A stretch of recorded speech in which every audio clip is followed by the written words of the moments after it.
Hello നമസ്കാരം. ഏറ്റവും പുതിയ സിനിമാ വിശേഷങ്ങളുമായി പുതിയൊരു വീഡിയോയിലേക്ക് എല്ലാവർക്കും സ്വാഗതം. ക്രിസ്റ്റഫർ നോളന്റെ ദി ഒഡീസി തിയേറ്ററിലെത്തിയിട്ട് ആദ്യ തിങ്കളാഴ്ച കൂടിയ 4 ദിവസമാണ് ഇന്ന് പിന്നിടുന്നത്. ചിത്രത്തിന്റെ ഇന്നലെ ഞായറാഴ്ച വരെയുള്ള 3 ദിവസത്തെ കളക്ഷൻ വിവരങ്ങൾ പുറത്തു വരുമ്പോൾ കേരളത്തിൽ ഇന്നലെ കളക്ട് ചെയ്തത് 1,51,00,000 രൂപയാണ്. അങ്ങനെ വെള്ളി, ശനി, ഞായർ എന്നിങ്ങനെ ആദ്യ 3 ദിവസം കൊണ്ട് കേരളത്തിൽ 4,43,00,000 രൂപയാണ് കളക്ട് ചെയ്തിരിക്കുന്നത്. 3 ദിവസം കൊണ്ട് കർണാടകയിൽ 12,08,00,000 രൂപയും തെലങ്കാനയിൽ 7,60,00,000 രൂപയും കളക്ട് ചെയ്തിട്ടുണ്ട്. ആന്ധ്രയിൽ 3,32,00,000 കളക്ട് ചെയ്ത ഈ സിനിമ തമിഴ്നാട്ടിൽ 6,13,00,000 രൂപയാണ് സ്വന്തമാക്കിയത്. മഹാരാഷ്ട്രയിൽ 14,89,00,000 കളക്ട് ചെയ്ത ഈ സിനിമ ദില്ലിയിൽ കളക്ട് ചെയ്തത് 10,26,00,000 രൂപയാണ്.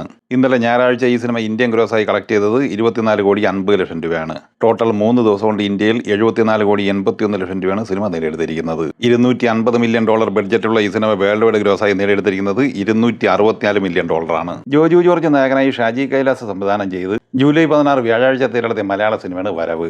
ഈ സിനിമയുടെ വ്യാഴം മുതൽ ഞായർ വരെയുള്ള ആദ്യ 4 ദിവസത്തെ കേരള കളക്ഷൻ റിപ്പോർട്ട് പുറത്തു വരുമ്പോൾ വ്യാഴാഴ്ച ഈ സിനിമ കേരളത്തിൽ 1,59,00,000 രൂപയും വെള്ളിയാഴ്ച 86,00,000 രൂപയുമാണ് കളക്ട് ചെയ്തത്. ശനിയാഴ്ച 95 ലക്ഷം കളക്ട് ചെയ്ത ഈ സിനിമ 4-ാം ദിവസം ഇന്നലെ ഞായറാഴ്ച 1,01,00,000 രൂപ കളക്ട് ചെയ്തിട്ടുണ്ട്. അങ്ങനെ കേരളത്തിൽ 4 ദിവസം കൊണ്ട് 4,18,00,000 രൂപയാണ് സിനിമ സ്വന്തമാക്കിയിട്ടുള്ളത്.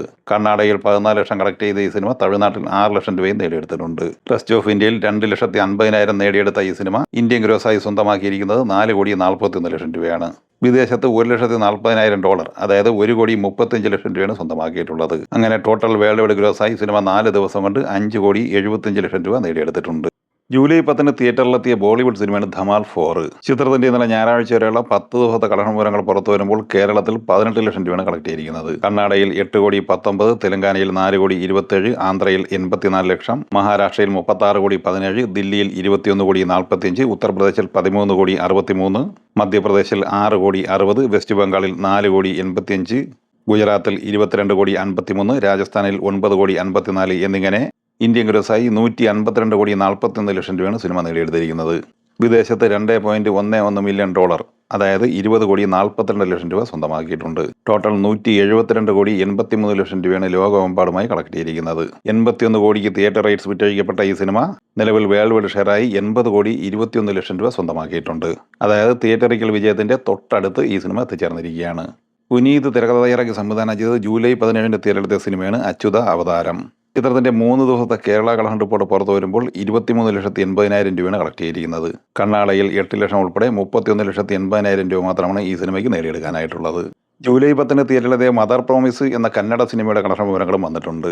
ഈ സിനിമ കർണാടകയിൽ നിന്ന് 2,84,00,000 രൂപയാണ് കളക്ട് ചെയ്തിരിക്കുന്നത്. 3 കോടി ബഡ്ജറ്റുള്ള ഈ സിനിമയ്ക്ക് 1,37,00,000 രൂപ ഷെയറായി കിട്ടിയിട്ടുണ്ട്. രാംചരൺ നായകനായി ബുജീബ് ബാബു സന സംവിധാനം ചെയ്ത് ജൂൺ 4 തിയേറ്ററിലെത്തിയ തെലുങ്ക് സിനിമയാണ് പെദ്ദി. പാൻ ഇന്ത്യൻ റിലീസായി തിയേറ്ററിലെത്തിയ ഈ സിനിമ കേരളത്തിൽ 57 ലക്ഷം രൂപയാണ് കളക്ട് ചെയ്തിരിക്കുന്നത്. തെലുങ്ക് സംസ്ഥാനങ്ങളിൽ 238,10,00,000 രൂപയും കർണാടകയിൽ 31,81,00,000 കളക്ട് ചെയ്ത ഈ സിനിമ തമിഴ്നാട്ടിൽ 6,32,00,000 രൂപയും നോർത്ത് ഇന്ത്യയിൽ 30,83,00,000 രൂപയും സ്വന്തമാക്കിയിട്ടുണ്ട്. സിനിമ ഇന്ത്യൻ ഗ്രോസായി നേടിയെടുത്തത് 307,63,00,000 രൂപയാണ്. വിദേശത്ത് $5.35 മില്യൺ അതായത് 52,04,00,000 രൂപ സ്വന്തമാക്കിയിട്ടുണ്ട്. സിനിമ വേൾഡ് വൈഡ് ഗ്രോസായി 359,67,00,000 രൂപയാണ് നേടിയെടുത്തിരിക്കുന്നത്. ഈ സിനിമകളെക്കുറിച്ചും വീഡിയോ സംബന്ധമായി നിങ്ങളുടെ അഭിപ്രായങ്ങൾ കമൻറ്റായി പറയുക. വീഡിയോ ഇഷ്ടമായി ലൈക്ക് ചെയ്യുക. നമ്മുടെ ചാനൽ സബ്സ്ക്രൈബ് ചെയ്യുന്ന കാര്യം കൂടി പരിഗണിക്കുക. വീഡിയോകളുടെ നോട്ടിഫിക്കേഷൻ ലഭിക്കാൻ ബെല്ലൈക്കൺ കൂടി എനേബിൾ ചെയ്യുക. പുതിയ മറ്റൊരു വീഡിയോയുമായി വീണ്ടും കാണാം. എല്ലാവർക്കും ഒരിക്കൽ കൂടി നന്ദി, നമസ്കാരം.